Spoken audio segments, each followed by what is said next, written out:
건강한 사람의 몸에도 매일매일 수십, 수백만 개의 암세포가 생긴다. 건강한 사람의 몸에도.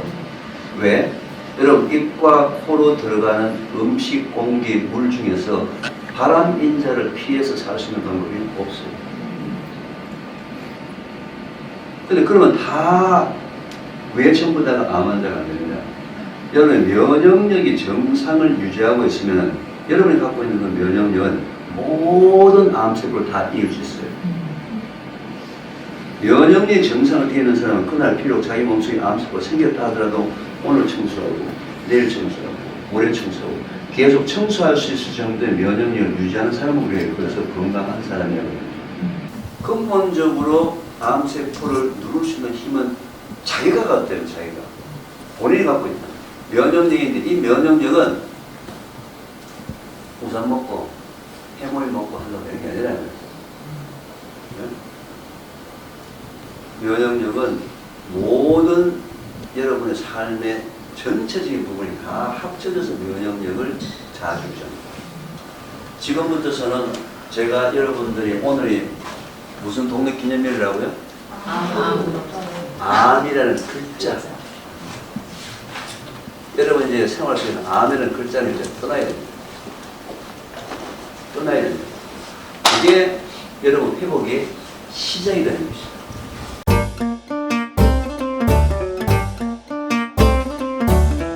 암 환우분들이 제일 많이 놓치는 부분이 뭐냐면요. 소금에 관련되는 부분이에요. 이게 잘못 알려져가지고 거선요법에서 얘기하는 이제 녹즙과 커피 반찬과 무염식 혹시 해보셨나요? 지금도 따라해본 사람 많이 있어요. 소금이 면역력과 직결되어 있어요. 왜 소금이 면역력과 직결되어 있냐면요. 이제 세포가 있잖아요. 세포가 있으면은 세포 안에도 물이 있고 세포 밖에도 물이 있어요. 세포 안에가 3분의 2, 세포 바깥에 3분의 1이 있어요. 물이 3분의 2와 3분의 1이 나눠져 있어야지만 세포의 모양이 정상적인 모습이 되는 거예요. 근데 만약에 세포 안에 물이 많으면 어떻게 되죠? 빵빵 풍선 불리면 빵빵해지겠죠. 세포 안에 물이 작으면 어떻게 될까요? 조금 좋아야 되겠죠. 면역력 세포 모양은 똑같아요. 근데 물이 안에 3분의 2, 바깥에 3분의 1이 있도록 조정하는 데 필요한 미네랄이 두 가지예요. 나트륨과 칼륨.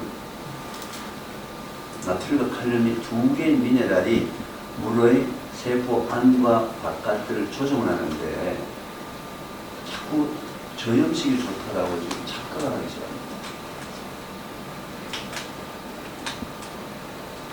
저염식이 좋다고 착각을 하기 시작합니다. 아니에요. 필요한 양만큼의 소금 꼭 넣어줘야 돼요. 그래서 세계보건기구에서 성인의 경우에는 하루에 5g의 소금 꼭 먹어야 한다. 5g이 티스푼, 차숟가락으로 한 숟가락 정도예요. 근데 내가 내 몸속에 소금의 양이 많으면 적은지 어떻게 하냐면 내가 물을 먹었을 때 5분, 10분 내에 바로 화장실을 가고 싶은 사람은 몸속에 소금량이 작은 거예요. 나트륨이 작은 거예요. 음식 습관으로 가가지고 자기가 평소에 음식을 먹을 때 찌개나 국을 먹을 때 국물을 다 먹는 사람은 고염식이기 때문에 저염식을 하셔야 돼요. 고염식도 좋지 않아요. 그죠? 근데 문제는 뭐예요? 저염식도 좋지 않은데 착각을 하기 시작합니다. 저염식이 건강하죠. 네? 그래서 여러분은 인터넷 뒤지거나 뭐 이렇게 막 병을 나왔다 하는 케이스 보게 되면 소금 먹고 나왔다. 죽염 먹고 나왔다. 이런 케이스 많이 나왔죠. 그건 죽염 먹고 나온 게 아니고 소금을 먹고 있는 거예요. 실제로 몸에서 소금이 부족한 사람이 소금을 먹어서 면역력이 회복이 되어서 재발의 전의 확률을 낮추는 건 과학적이에요. 사실. 그래서 평소에 자기가 음식을 먹을 때 국물을 많이 먹는 사람은 의도적으로 소금을 하고 5g 소금을 먹는다고 꼭 기억해야 돼요. 저는 평소에 음식을 먹을 때 찌개, 국이나 국에 국물을 잘 안 먹는 편이에요. 그래서 이렇게 오늘 이렇게 나오거나 뭐 이렇게 해가지고 다닐 때는 저는 항상 소금을 이렇게 갖고 다녀요. 여기가 5g 정도예요. 여기 5g 정도인데, 이 정도 5g 정도인데, 그걸 갖고 다니다가 오후에 내가 아침하고 점심하고 먹었을 때 소금 좀 짜게 먹었다 싶으면 이런 물 먹을 때 이제 물 먹을 때 만약에 이제 이거 한 컵 하면 200 정도 되겠죠. 그죠? 200에다 소금을 타서 물을 먹는데 약간 간간하다. 국을 먹는 정도 하게 되면 그게 1%예요. 그럼 2g의 소금을 먹는 거예요.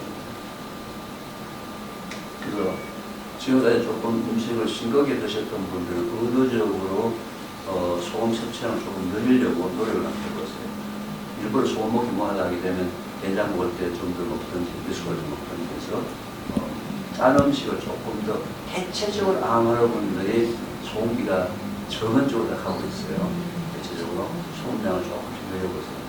이제 이걸 좀 더 이제 정확하게 하려면 여러분들이 정기검진할 때 병원에 정기검진할 때 혈액검사잖아요. 그죠? 수술할 때 의사 선생님에게 항목 2개를 추가해달라고 그랬어요. 나트륨, 칼륨. 그 부가 며칠은 더 안 주는 혈액검사할 때 2개 자동 항목 추가가 돼요. 그러면 내가 저나트륨 고혈증, 그러니까 채소 많이 먹으면서 채소 과일 많이 먹으면서 소금량 적게 먹게 되면 저나트륨 혈증, 고칼륨 혈증 쪽으로 가면서 면역력이 떨어집니다. 그건 이 혈액검사에서 체크를 해주죠.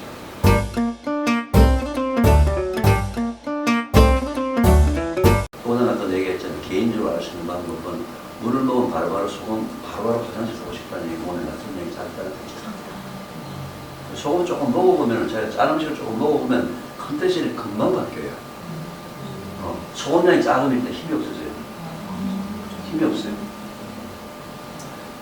또 여러분들 어디 가가지고 또 이교교서 또 소금 먹자 하더라고요. 그죠? 고염식인 경우에 전염제를 하셔야 되는데, 전체적으로 암하는 분들이 소금량을 작게 먹는데 그것도 면역력이 낮아지는 것에 나쁜 영향을 미칩니다. 적당량의 소금 먹어야 된다. 자, 그럼 이제 또 질문이 뭘까요? 어떤 소금을 먹어야 할까요? 히말라야, 자주림을 먹어야 할까요? 죽임을 먹어야 할까요? 결론, 소금은 소금이다.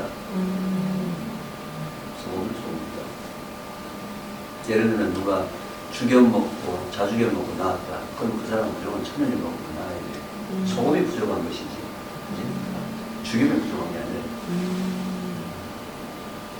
대신 천연염은 추천하지만 천연염, 우리나라 천연염은 아직까지도 잔사가 많은 편이에요. 서해안, 남해안 때문에 이제 황토가 잔사가 많기 때문에 저는 그걸 어떻게 이제 먹으라고 얘기하냐면 일단 천연염 사가지고 물에다가 녹이는데 보통 천일염에 이제 포화농도가 보통 36이 되는데요. 그 얘기는 물 100g에 소금 36g을 집어넣게 되는 걸 포화용액이라는데 포화용액을 만들어서 놔두면 안 돼요. 계속 물기가 날아가면서 소금이 습출이 돼가지고 완전 소금 덩어리가 될 거예요. 그래서 보통 물 100g에 소금 15 내지는 20g 됩니다. 이걸 집어넣어서 소금물을 만들어서 이렇게 휘 저으면은 한 3, 40분 뒤에 가보면 어떻게 되죠? 이제 잔사가 다 가라앉아 있어요. 그럼 위에 물을 따로서 소금물을 가지고 음식하시고 소금물을 가지고 요리하시고 소금물을 물에 타서 먹습니다. 그렇게 해서 천일염을 드시는 것을 추천합니다. 이제 천일염은요 꼭 나트륨만 공급하는 것이 아니고요. 천일염 속에는 인체에 꼭 필요한 미네랄 종류가 약 90가지 정도가 있습니다. 인간이 먹을 수 있는 음식 중에서 미네랄의 종류가 제일 많은 음식이 바로 소금이에요. 보통 우리가 지하수물 있죠. 우리나라에서 파는 먹는 샘물 있죠. 이건 다 지하수예요. 우리 수도꼭지에서 나오는 지하수가 아닙니다. 다 뭐예요? 강물이나 댐. 그리고 이 먹는 샘물이라고 이렇게 햇도백에 나오는 건 전부 이제 그 지하수물이기 때문에 수돗물보다는 지하수물이 조금 미네랄이 좀 많아요. 여기는 미네랄이 보통 가지수를 따지면 20여 가지, 20, 30가지 정도 들어있는데 소금수에 몇 가지가 있다고요? 90가지. 그 90가지도 여러분들의 면역세포에 면역력에 영향을 줄 수 있다. 면역력은요, 어떤 특정을 먹어서 되는 것이 아니고 밸런스, 균형.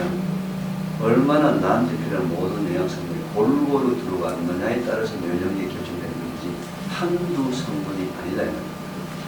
그래서 천일염을 습관적으로 드시는 것을 꼭 추천합니다. 반찬할 때 소금물을 만들어가지고 갖다 드시면 됩니다.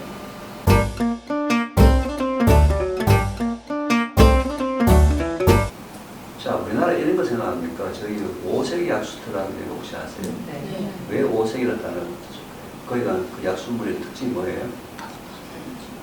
거기 가면요, 약수물 올라오는 거기가 보게요. 부스름하다고. 뭐가 있다는 거예요? 철분이 포함되어 있다는 거예요. 왜 그 오색 약수터가 옛날에 유명해졌을까? 옛날에 저는 빈혈을 해서 철분을 못 먹어서 거기 가서 그 약수물 먹으면 뭐예요? 철분이 보충이 되기 때문에 거기 가면 그게 약수물이 됐다는 거예요. 요즘 오색 약수터 물 먹으러 가는 사람 있어요? 없어요? 없어요. 그 옛날 얘기 못 먹어서요. 저는 뭐 개인적으로 죽염을 이렇게 폄하할 생각은 없어요. 죽염 자체를 제가 지금까지 죽염이라는 부분이 갖고 온 부분은 폄하할 생각은 없는데 제가 계속 얘기하는 부분은 뭐냐면 죽염과 천일염에서 구조적으로 화학적으로 특별하게 차이나는 성분이 없다는 거예요. 단순히 9번을 부었기 때문에 좋다. 그건 과학적이 아닙니다. 그 옛날에 이제 소위 이제 도인들은 그런 얘기를 할 수 있어요. 그래서 도인들은 그냥 과학자지 않습니까? 아무리 정성을 들여가지고 했다 하더라도 시작할 때부터 분석을 해봤을 때 성분 차이가 없으면은 과학적으로서 뭔가 과학적 결과까지 얘기할 수밖에 없잖아요. 근데 이제 그거는 이제 그 장인들은 그렇게 얘기하면 안 되겠죠. 장인 정치냐. 예를 들면 이런 거예요. 우리나라 지금 이제 1년에 약 80억 정도, 7, 80억 정도의 전통 메주를 담궈가지고 된장간장을 담궈서 파시는 분이 있어요. 연세가 어머니가 8년 정도 되셨어요. 그분은 이제 그걸 가지고 이제 명인 자격도 얻고 돈도 버셨는데 아들이 저한테 찾아왔어요. 40대 후반에 아들이 찾아왔는데 아들의 고민이 뭐냐. 7, 80억의 매출을 올리는 그 된장, 간장의 콩을 다 가마솥에 삶는데 꼭 장작불을 피워야 됩니다. 그래서 어머니한테 이거를 장작, 나무를 떼서 하는 불을 깨서 불로 깨서 더 늘어 바꾸자는 거 5년째 어머니한테 부탁하고 어머니가 안 된다. 근데 이 아들은 그 80억이라 되는 매출 올리니까 밤새도록 불 앞에 앉아있어요. 아들 생각이 어리석다 이거지. 왜 이래야 되냐. 계속 하게 되면 스위치만 끄덕했다는 거죠. 어머니는 그게 안 통하는 거예요. 네. 거기 앞에 앉아서 졸면서 머리카락도 태우고 옷도 태우고 했더니 정성이 들어가야지만 잔맛이 맛있다고 생각하시는 거예요. 이해가 됐어요? 근데 과학자는 분석하고 똑같았다는 거예요. 장작불을 떼든 깨수를 떼든 적절한 온도에만 고무해서 물만 콩만 잘 삶기면 되는 것이지. 그 장작불이라 가지고 뭔가 장작불에는 뭔가 정성이 되게 가마솥 붓고 콩을 들어가야 그게 아니잖아요. 죽염도 똑같은 거예요. 죽염을 9번 동안 구웠다는 것은 일단 장인 정신이 첫 번째고, 둘째는 뭐예요? 9번을 구웠다는 그 구라는 숫자는 우리나라 한의학에서 구중부포가 뭐예요? 뭔가 9번을 해야 된다는 거예요. 그래서 인삼도 홍삼을 만들 때 9번 굽는 거예요. 그러니까 한의학이 다 9번이라는 숫자가 뭔가가 장인정신에 대한 비법의 숫자입니다. 구라는 숫자. 아무런 과학적 의미가 없죠. 과학적 의미는 뭐예요? 거기에 800도가 되든 1000도가 되든 하게 되면 그 온도에만큼 불순물이 날아간다. 그 일밖에는 그게 일어나는 게 없거든요. 그 온도를 했을 때 그 온도만큼 날아간다. 뭔가가. 그 계속 9번 구웠다는 얘기는 과학적으로 얘기하는 정제 과정이다. 이렇게 얘기합니다. 정제. 뭔가 계속 순도가 높아지는 거예요. 순도가 높은 소금을 먹으면 좋은 거냐? 꼭 그런 건 아니죠. 오히려 순도가 높다는 얘기는 무슨 얘기예요? 미네랄이 작다는 거죠. 갈수록. 그렇잖아요. 그래서 축염 부분에 대해서는 제가 말씀드렸던 축염은 제가 폄하하고 싶은 생각 전혀 없어요. 없지만 지금 현재 축염이 암호화로분들한테 너무 과대평가가 됩니다.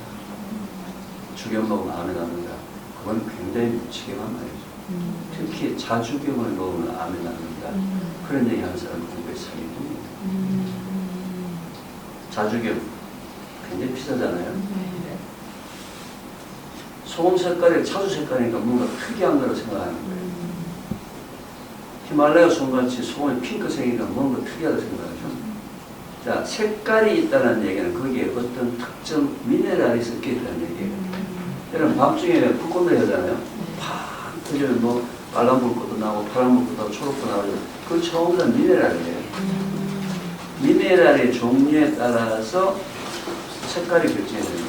그래서 어떤 소금이 중에 소금의 색깔이 있다는 얘기는 거기에 다른 소금에 없는 미네랄이 들어가 있다는 얘기예요. 그 미네랄이 하나가 무슨 관계 있어요? 아무 관계 없다는 거예요. 특히 자주염의 시작은 말이죠. 자, 대나무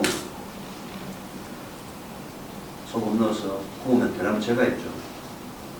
대나무채를 다 닦아내야 될 거예요. 그래야지만 소금이 이제 덩어리가 나왔거든요. 이런 걸 다시 절구에 넣고 마셔가지고 또 두 번째 대나무 뜯어겠죠. 일꾼한테 시켜가지고 계속 대나무제를 털어내야 되는데 일꾼들이 대나무제를 잘 안 털어내요. 대나무채가 들어가면 자주염이 나옵니다. 대나무에 있는 미네랄 성분들 일부가 들어갑니다. 또 어떤 분들은 그 축염할 때 거기다 이제 소나무에 송지를 넣는다. 이런 얘기 나세요. 그건 안 좋은 방법이에요. 소나무 송지 같은 유기물질들을 키우게 되면요, 좋은 것보다는 나쁜 게 더 많이 만들어져요. 소강도 계속 얘기 나오고 있지 않습니까? 소강 내면 다이옥신이 나옵니다. 그래서 옛날에 축염도 다이옥신 문제 때문에 난리가 났었죠. 다이옥신 문제 때문에.